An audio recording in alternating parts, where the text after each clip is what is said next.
take off the center cap of really any 3x3, you want to usually go from the corner. It can be tough at times to use like your fingernail, so something like a popsicle stick does make it easier. You can just generally pop it right off, or you can try to go from the corner.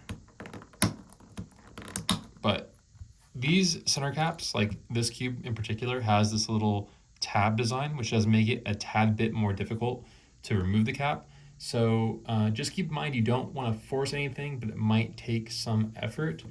And I generally do recommend going from the corner, but you'll kind of figure out, depending on the cube, if it is more responsive to go from one of the faces or from one of the corners. So in this example, this is a newer GAN cube, but this topic applies mostly to older GAN cubes and just other 3x3s in general. So these center caps have this tab design on two of the corners. You can actually see it really well like that. And it's really important that when you put this cap, you reinstall it, that you want to be mindful of those tabs to not break them.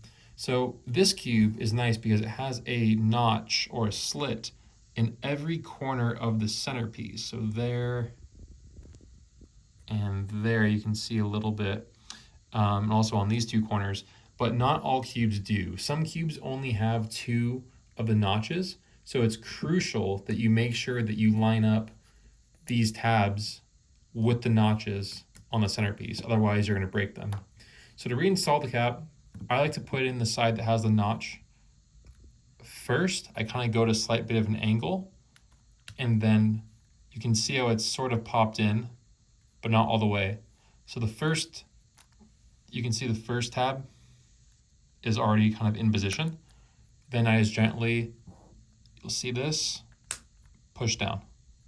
That's it.